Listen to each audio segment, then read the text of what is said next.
ini adalah perayaan Natal yang pertama kali bagi saya tanpa didampingi oleh istri saya. Istri saya telah dipanggil Tuhan pada tanggal 29 Juni yang lalu. Istri saya kena COVID. Pada saat itu saya pun kena COVID. Kita sama-sama kena COVID. Tapi saya ditolong Tuhan. Sedangkan istri saya Tuhan panggil. Istri saya meninggalkan kami semua. Anak-anak saya mulai kecewa. Anak-anak saya marah sama Tuhan. Dia bilang, Tuhan tidak tolong saya. Apa yang saya tidak berbuat buat Tuhan? Semua dilakukan untuk Tuhan. Tapi mengapa Tuhan tidak tolong? Pikiran-pikiran itu mengakui anak-anak saya. Dia tidak bisa menjawab. Saya hanya diam. Tapi saya diingatkan oleh keadaan saya pada waktu saya COVID. Pada saat saya COVID sedang anfal, saya mendapat berita dari teman saya bahwa istri saya itu meninggal. Semestinya saat itu saya bersedih dan saya akan drop. Imun saya akan drop karena saya sedih. Tapi Tuhan tidak membuat imun saya drop. Karena sebelum saya bersedih, Tuhan ingatkan saya. Coba periksa, apakah ada dosa yang dilakukan oleh istri saya? Saya periksa, menurut saya, istri saya tidak ada yang melakukan dosa selama ini. Dan suara itu adalah suara Roh Kudus berkata pula, saat ini istri saya sedang menerima 5 bonus besar.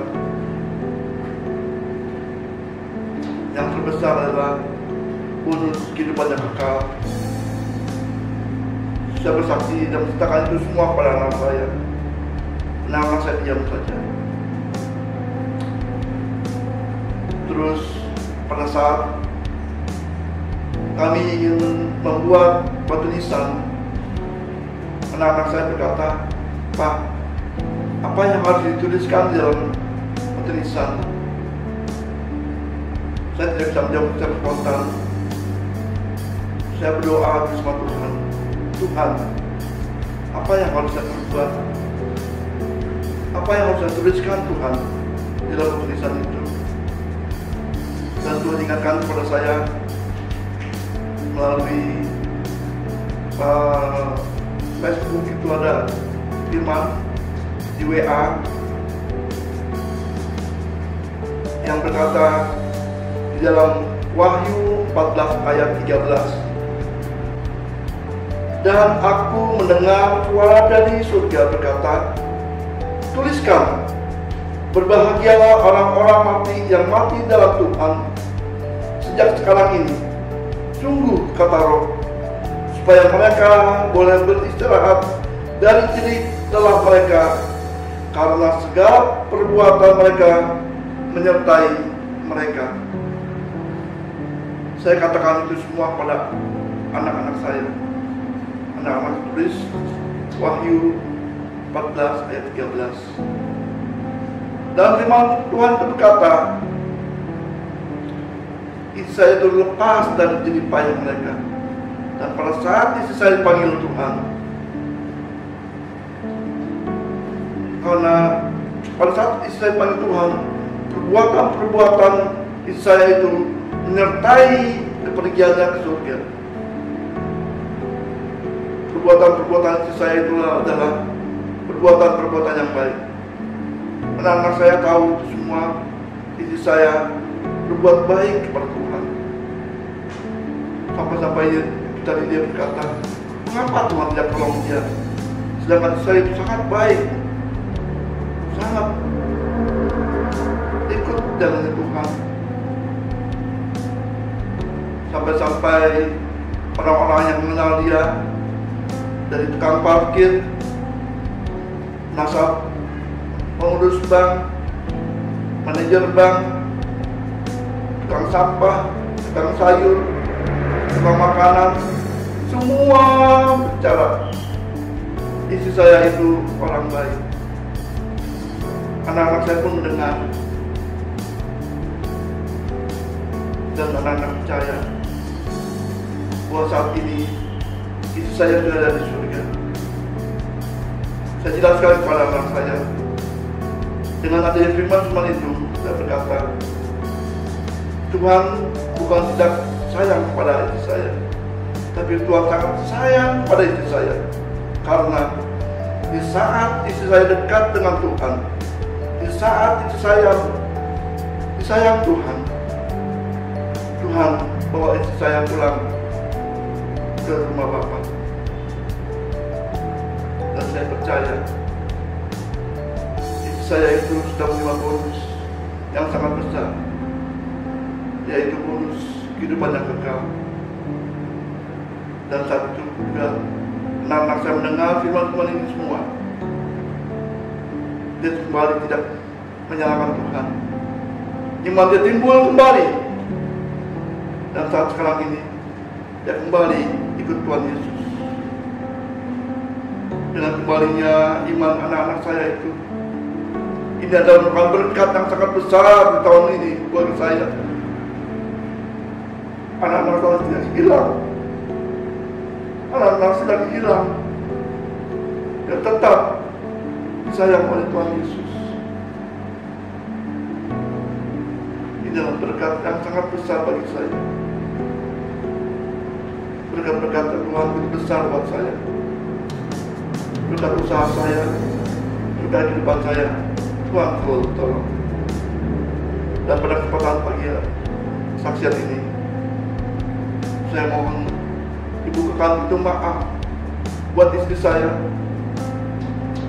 Bila mana istri saya ada kesalahan yang dilakukannya, puji nama Tuhan.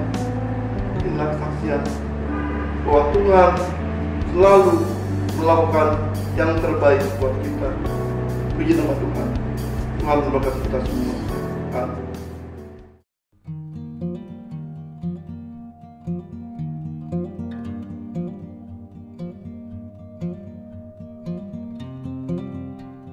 Shalom, puji Tuhan, Bapak Ibu dan semua keluarga di sini. Ya kan, saya Marcel. Terima kasih atas kesempatannya untuk boleh memberikan sedikit kesaksian. Ya kan, pada tahun selama masa pandemi, ya kan kita tahu semua menghadapi banyak goncangan, baik itu dalam keluarga ataupun pekerjaan. Pada hari ini saya mau sharing sedikit tentang dahsyatnya Tuhan bekerja dalam saya dan keluarga saya. Selama pandemi ini, di awal tahun saya dapat berita dari manajemen bahwa saat ini kita tidak ada kenaikan gaji. Nah, itu merupakan salah satu yang mungkin jadi berpikir gitu ya, bagaimana nih gitu kan kalau tidak ada kenaikan gaji segala macam. Akhirnya ditambah lagi kondisi lingkungan pekerjaan yang mungkin sudah mulai tidak kondusif, di mana banyak hal yang menurut saya menyimpang ke kiri atau menyimpang ke kanan dari ajaran apa yang Tuhan kasih kepada kita. Akhirnya saya mencoba memberanikan diri, ya kan, saya minta hikmat dari Tuhan, di mana saya akan mencoba mencari pekerjaan baru. Ya, puji Tuhan, Tuhan menjawab semuanya. Saya coba apply ke beberapa company, ya kan, ya, respon cukup baik, di mana mereka semua sampai dengan tahap interview yang cukup baik. Tapi memang setiap apapun interview yang saya lakukan, saya selalu bilang, jika memang ini kehendakmu, terjadilah ya Tuhan. Kalau memang ini bukan kehendakmu, mohon Engkau berikan jalan yang lain yang terbaik yang menurut rencana-rencanamu.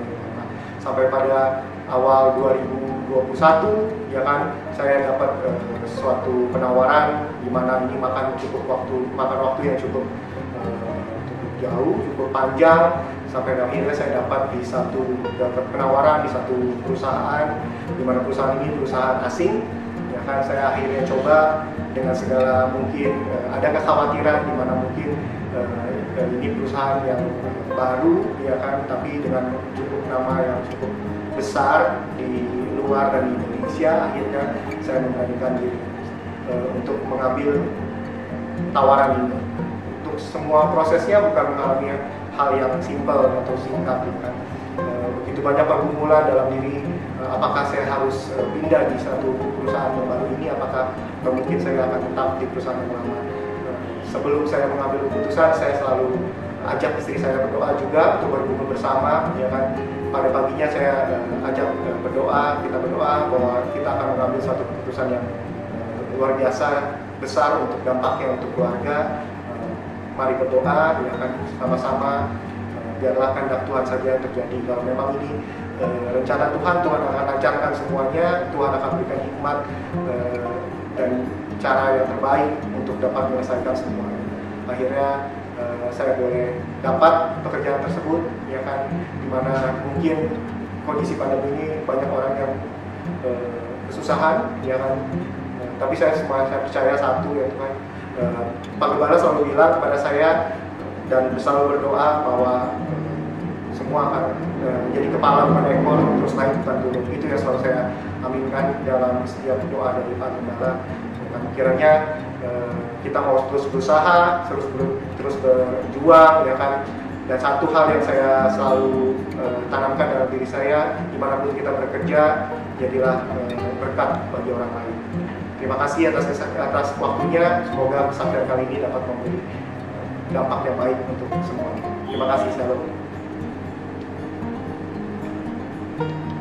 3, 2, 1. Shalom.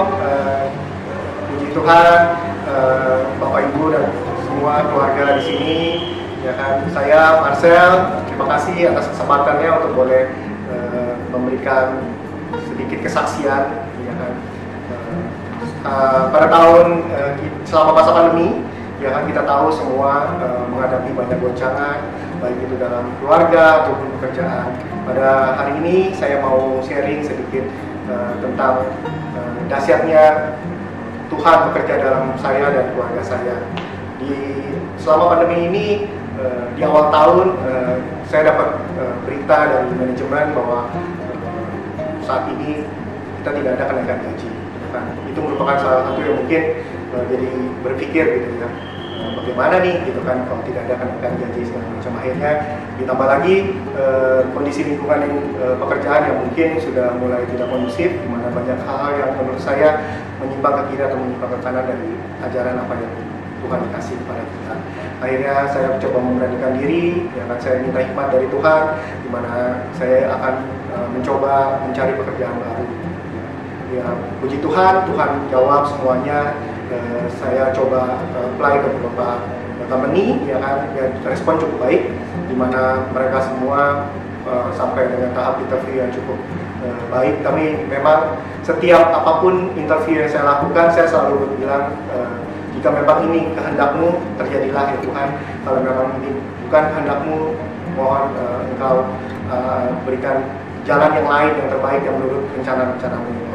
Sampai pada awal 2021, ya kan, saya dapat suatu penawaran di mana ini makan waktu yang cukup jauh, cukup panjang, sampai akhirnya saya dapat dapat penawaran di satu perusahaan, di mana perusahaan ini perusahaan asing. Ya kan, saya akhirnya coba dengan segala mungkin ada kekhawatiran di mana mungkin ini perusahaan yang baru, ya kan, tapi dengan cukup nama yang cukup besar di luar dan di Indonesia. Akhirnya saya memberanikan diri untuk mengambil tawaran ini. Untuk semua prosesnya bukan mengalami hal yang simpel atau singkat, ya kan.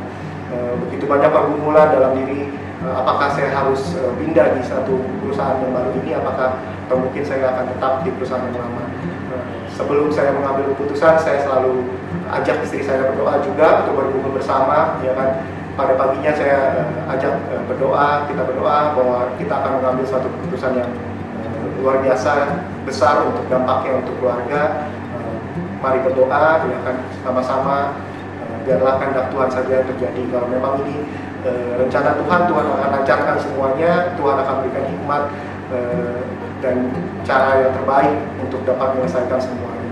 Akhirnya saya boleh dapat pekerjaan tersebut, ya kan, dimana mungkin kondisi pandemi ini banyak orang yang kesusahan, ya kan. Tapi saya percaya satu, ya Tuhan, Pak Gembala selalu bilang kepada saya dan selalu berdoa bahwa semua akan menjadi kepala bukan ekor, terus naik bukan turun. Itu yang selalu saya aminkan dalam setiap doa dari Pak Gembala.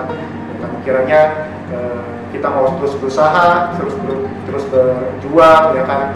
Dan satu hal yang saya selalu tanamkan dalam diri saya, dimanapun kita bekerja, jadilah berkat bagi orang lain.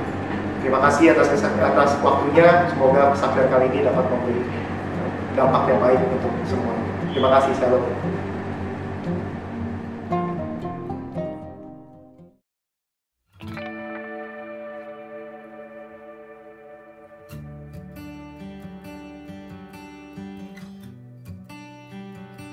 Shalom buat kita semuanya, salam sejahtera.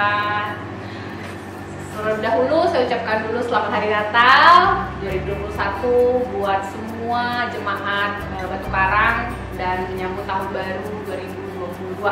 Semoga di tahun 2022 kehidupan kita semakin diberkati lagi, semakin baik dan berlimpah daripada Tuhan.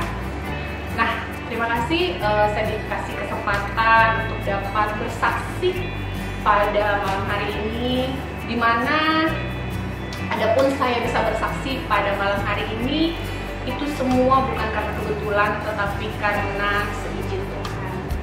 Saya ingin menceritakan sedikit kesaksian saya sepanjang tahun 2021. Walaupun sebenarnya begitu banyaknya kasih karunia Tuhan yang saya rasakan di dalam hidup saya, tidak bisa saya ceritakan satu persatu karena setiap detik, setiap langkah kehidupan saya selalu ada turut campur tangan Tuhan. Dan mujizat-mujizat Tuhan selalu ditunjukkannya di dalam setiap kehidupan saya. Nah, kita sama-sama mengetahui di tahun 2020 dan 2021 semua dunia bergejolak. Ya, itu adalah masa pandemi yang sangat menyedihkan bagi semua orang, termasuk saya, termasuk saudara-saudara juga. Semua di seluruh dunia. 2020-2021 adalah masa yang paling suram. Nah, itu sangat saya rasakan khususnya di dalam kehidupan karena saya adalah orang pekerja, khususnya dalam kehidupan bekerja. Di 2020-2021, khususnya 2021, waktu itu juga masa pandemi semakin naik ya, tingkat pandemi. Banyak karyawan-karyawan di PHK, banyak teman-teman kita, saudara-saudara kita di luar sana hidup dalam kesusahan, untuk makan pun susah, bekerja, dipecat. Tapi puji Tuhan, apa yang saya rasakan di masa pandemi, saya tidak mengalami seperti yang mereka rasakan. Saya tetap bisa dapat bekerja tanpa gaji dipotong sedikit pun. Ada masa-masa sulit yang bisa kita rasakan. Saya rasakan itu di dalam bisnis, itu sulit sekali. Tapi Tuhan selalu pegang tangan saya. Saya selalu berdoa. Saya percaya, sesulit apapun yang saya alami, sesulit apapun keadaan yang saya alami, saya percaya Tuhan tidak akan pernah mempermalukan saya. Saya adalah salah satu orang yang beruntung dari sekian orang lainnya. Salah satunya di masa pandemi, di saat COVID sedang galak-galaknya, ada satu yang ingin saya ceritakan secara nyata, kesaksian, di mana banyak orang yang WFH, tetapi saya harus WFO karena saya bekerja di bidang asuransi dan perbankan, di mana setiap hari saya harus bekerja masuk kantor, dan saya harus bertemu setiap orang, everyday, di mana orang-orang WFH, tetapi saya harus WFO. Saya harus berhadapan dengan COVID di mana-mana. Saya harus bertemu dengan banyak orang yang satu dan orang yang berbeda. Dan saya tahu teman-teman saya, rekan-rekan kerja saya, bahkan bos saya, hampir semua terpapar COVID. Tapi puji Tuhan, saya tidak pernah menjalani itu. itu berkat Tuhan yang luar biasa. Saya pernah datang ke satu cabang, karena saya harus mengunjungi beberapa cabang. Setiap hari pekerjaan saya dari satu cabang satu ke cabang lain. Saya mengunjungi cabang satu, katakanlah saya mengunjungi cabang Bogor Juanda. Nah, saat itu saya berpikir, karena di Bogor saya memiliki cabang lain, namanya cabang Tajur. Saya sempat berpikir, nanti dari Bogor Juanda saya mau ke Tajur. Nah, seperti itu. Nah, saya singgah di Bogor Juanda jam 8. Jam 10 saya mau ke Tajur, karena memang saya ada janji. Nah, tiba-tiba jam 8, saya di Juanda, ada nasabah komplain besar-besaran. Begitu tepat mau jam 10, saya harus janji pergi ke Tajur. Nasabahnya semakin marah, nggak tahu kenapa. Dia mungkin komplain dengan produk yang pernah dibeli sebelumnya, komplain marah-marah. Akhirnya itu membuat saya tidak mungkin meninggalkan nasabah tersebut. Sehingga saya mengurungkan niat, ya udah deh, saya tunda untuk pergi ke cabang satu lagi, ke cabang Tajur. Saya melayani nasabah ini dari jam 9 pagi sampai jam 12 siang. Dengan segala komplainannya. Nah, setelah jam 12 siang, saya hanya berdoa kepada Tuhan, Tuhan ini ada apa ya? Kenapa tiba-tiba nasabah datang marah-marah, gak tahu kenapa marah-marah, gak jelas gitu. Tapi saya tetap melayaninya karena kita servis, kita melayani sampai jam 12. Setelah jam 12, akhirnya saya mengurungkan diri, akhirnya tidak jadi ke cabang Tajur tadi. Akhirnya saya telepon kepala cabangnya, saya tidak jadi ke sana. Selesai. Akhirnya saya di Bogor Juanda sampai sore dan saya pulang. Begitu malam, jam 7 malam, langsung dapat berita. Karena kita setiap ada yang kejadian pasti akan diberitakan. Jam 7 malam dapat berita dari rekan kerja saya, cabang Tajur ditutup. Karena apa? Karena semua bank staffnya itu terpapar COVID. Dan nasabah yang datang ke sana di tracking. Betapa luar biasanya kuasa Tuhan dalam hidup saya. Tuhan mengirimkan nasabah yang datang marah-marah, komplain-komplain ke saya, marah-marahin saya sampai saya mau nangis. Tetapi ternyata itulah cara Tuhan untuk menghindarkan saya dari penyakit COVID yang hampir saja. Kalau nasabah ini tidak datang, mungkin saya salah satu dari antara mereka. Tuhan luar biasa baiknya kepada saya. Itu hanya sebagian kecil berkat Tuhan yang saya terima. Banyak lagi berkat-berkat Tuhan yang saya terima sepanjang 2021. Salah satunya yaitu saya sudah lama ingin memiliki sebuah rumah. Lama sekali saya berdoa kepada Tuhan. Tuhan bantu saya bagaimana saya bisa memiliki rumah. Tapi saya nggak tahu gimana caranya. Jujur saya nggak tahu. Saya hanya bisa berdoa, memohon kepada Tuhan. Saya nggak tahu. Tapi Tuhan jawab tepat waktu. Di saat pandemi orang-orang kesusahan, Tuhan malah memberikan saya kesempatan untuk bisa memiliki rumah. Luar biasa. Luar biasa berkat Tuhan dalam kehidupan saya. Itu adalah nyata sekali. Saya nggak tahu dari mana kita sekeluarga diberikan rezeki, suami saya diberikan rezeki, saya diberikan rezeki, di mana orang banyak kesusahan tetapi kita dapat rezeki. Apakah itu bukan berkat Tuhan yang luar biasa? Karena apa? Karena saya percaya saya anak Tuhan, saya dipilih oleh Tuhan, dan Tuhan tidak pernah membiarkan saya menderita. Tidak sedetik pun Tuhan meninggalkan saya. Tidak sedetik pun Tuhan melepaskan tangan saya. Terima kasih buat Tuhan. Karena ada satu yang paling saya pegang, yaitu saya selalu ingat ayat ini. Bersukacitalah dalam pengharapan, sabarlah dalam kesesakan, dan bertekunlah dalam doa. Apa yang harus saya lakukan? Saya hanya berdoa. Just talk. Hanya berbicara sama Tuhan. Tidak ada siapapun yang bisa menolong kita, hanya Tuhan. Baiklah saudara-saudara saya seiman jemaat Batu Karang, mungkin ini hanya sedikit dari cerita saya, tetapi masih banyak kesaksian di dalam kehidupan saya, mulai dari saya kecil sampai saya sekarang usia 39 tahun, yang tidak bisa saya paparkan satu-satu. Saya hanya bisa mengucap syukur kepada Tuhan setiap hari. Terima kasih Tuhan telah menyayangi saya. Terima kasih Tuhan telah beserta saya. Tuhan tidak pernah meninggalkan tangan saya, dan Tuhan tidak pernah mempermalukan saya. Thanks God. Tuhan